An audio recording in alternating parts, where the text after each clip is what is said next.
Hi guys, it's Jane Medley here. Welcome back to my channel and to my kitchen. Today we're going to be doing a little bit of baking. Now, something that I absolutely love is banana bread. I have my great nan's recipe, which is literally unbeatable. It's amazing. I am obsessed. However, there is sometimes when you want to have a slice of your great grandmother's banana cake, but you also need to hit your protein goals. So what do?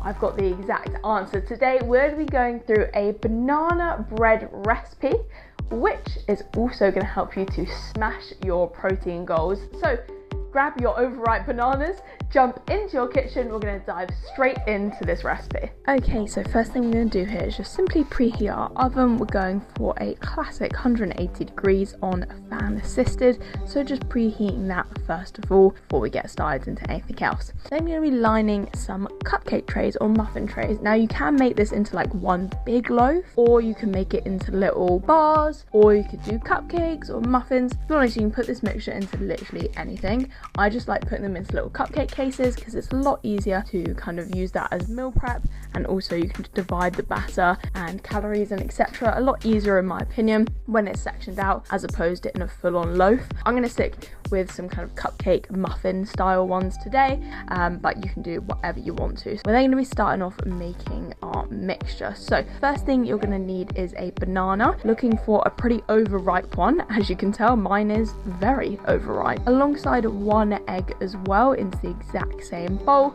We're going for all of the kind of wet ingredients first. So then we're also going to be going in with some honey here too, and we're going to be squeezing in just some simple honey. Doesn't need to be any exciting. You could also use maple syrup if you wanted to, or kind of anything of a similar range. I'm going for honey, and I'm just going for 25 milliliters of this. And then going to be also going for some yogurt. I'm choosing the fat-free Greek style, but you could use a different one if you would like to, but going for quite a thick style yogurt. So Greek yogurt usually the best, and fat-free to make the macros even better here. We're going to be going for 85 grams, and that is going to be pretty much all of our wet ingredients. You can add a bit of vanilla extract if you have it as well here, but I'm just literally going for these. And then I'm going to just start trying to combine it. Not gonna lie, this is going to look a little bit grim. Okay, the overripe banana is not the prettiest thing in the world. So I will bear you the sight of having to watch that get combined. I'll zoom you out a little bit. We're going to be just combining those ones all together, trying to get as much of the lumps out of that banana as you can, and just trying to make quite a smooth consistency. We are then going to go ahead and make some oat flour.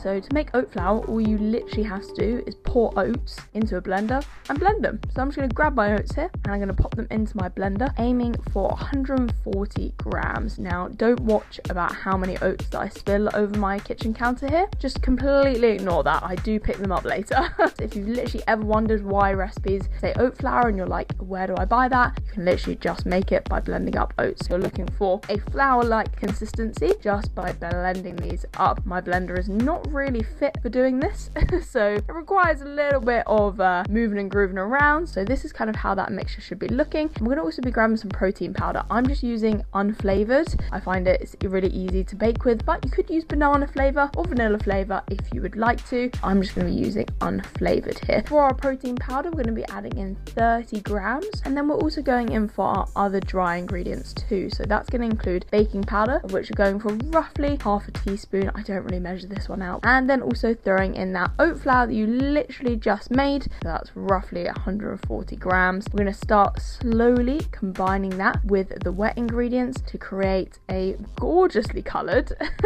not beige and boring at all, a very exciting coloured mix. So you just want to take it slow and just start combining all of those ones together, mixing all the dry ingredients into your wet ingredients. At this stage, we'll be thinking about starting to add in our additional items. Now, you could really start adding in at this point whatever you wanted. I'm personally going to add in some chocolate chips. I'm going for dark chocolate chips. So these are 70% dark chocolate chips. I'm going for roughly 45 grams of these. I'm also going to throw in about half a teaspoon of cinnamon powder. done, and I'm going to start combining that with the mix. But as I said, you could throw in other things if you wanted to. You could use white chocolate, milk chocolate, you could leave out the cinnamon, you could literally do really whatever you want to make this batter more exciting. And that is literally your mixture all done. Once you've combined those, it is all done here. So then we're going to start filling the tray. So like I said, you can do a big loaf or however you want to do it. I'm going to be making these cupcake muffin type of vibes,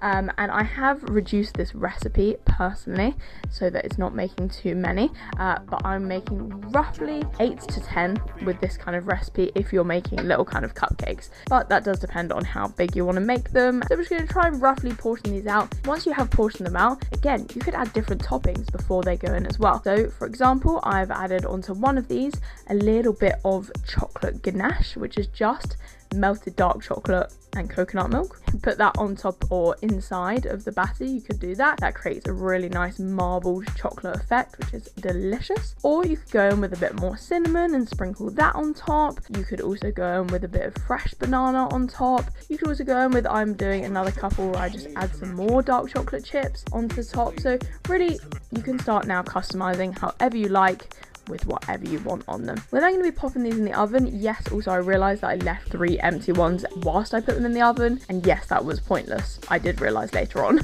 We're just going to throw these into the oven and baking them for roughly 15 minutes. Again, if you're doing a loaf, you might want to leave it up to 20 minutes, and if you're doing smaller cupcakes, you might want to do more like 12, but roughly 15 or so minutes on those ones, and they should come out being pretty firm in the centre. And that is it, guys, my high protein or higher in protein banana and chocolate cupcakes slash loaf slash muffin slash whatever you want to call them. Either way, they're bloody delicious, super easy to make, and much higher in protein than your usual alternative. Do let me know if you try these and how you find them, and make sure to subscribe to my channel to see plenty more videos just like this one. For now, thank you so much for watching, and I can't wait to see you in the next one.